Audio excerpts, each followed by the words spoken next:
The Denver Nuggets defeated the Los Angeles Lakers earlier this week. And the biggest speculation after the game was not about who the Nuggets would face in the finals, but would LeBron James retire? This speculation was born when LeBron gave a vague answer about coming back next year, I believe, during a post game conference in which he said he had to think about it. So people are now speculating whether or not he's going to retire. Obviously, I don't believe he's going to retire. He's slated to make too much money next year to pass that up. And, excuse me, he's always wanted to play with his son, Bronny. That's always been a lifelong goal of his to have that experience to be the first NBA father-son duo to be playing at the same time. So I definitely don't believe he's going to retire. I think this was all about frustration with LeBron. This guy is a narcissist. And the one thing about narcissists are that they overestimate their ability and they underestimate their opponent's ability. I think LeBron believed that after defeating the Warriors that it was a sure thing that he was going to win the title, since the Warriors have always been a thorn in his way for years. So he thought, I got rid of these guys. I'm going to advance. These Nuggets, this is a young team. I beat them a few years ago. I took them out in 5 games, and I'll do it again. It's not going to be difficult. So I think he was just surprised by how good the Nuggets are now and how much they improved from the last time he faced them 3 years ago.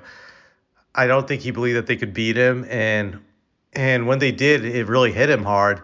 I think in the sense where he had to think like, wow, I mean, never get another championship again, which I want to say, yes, LeBron, you're never winning another championship. You're not going to get number 5 unless you join some team by taking a discount to play for them and they have to be stacked. But yeah, you're just not going to win another championship. So I just think he was salty about what happened. I also think he's starting to realize he's losing his grip on the league. When you're not winning consistently, and I'm talking about championships, the narrative starts to drift away from you, especially when it comes to being the best player in the league.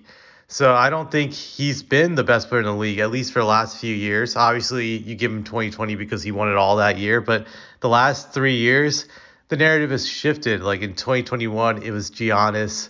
I think last year it was up there with Giannis, Jokic, Embiid, and Curry. This year, again, it's now going to shift to Jokic being the best player in the league since he defeated LeBron. And if he wins the championship, it's undisputed. He is the best player in the league. I think that bothers LeBron. He's starting to see his mortality that he can no longer be that's the best player in the league, and that eats at his ego because he is a narcissist. So he can't live without that adulation and admiration from people. He wants it so badly. He thrives off of it. It's like his oxygen. Also, another thing about him being a narcissist, he always has to be out there. He always needs to get attention.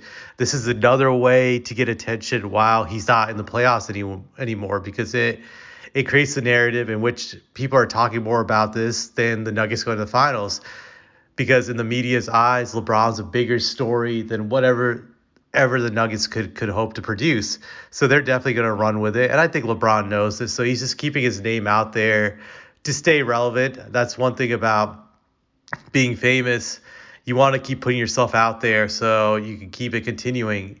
I think that's one of the biggest things what LeBron was doing right there. He just wants to get that attention. He's hoping that can put a shadow over the current finals that's going to happen once it's determined who the Nuggets would play. So that's all I have to say about that matter.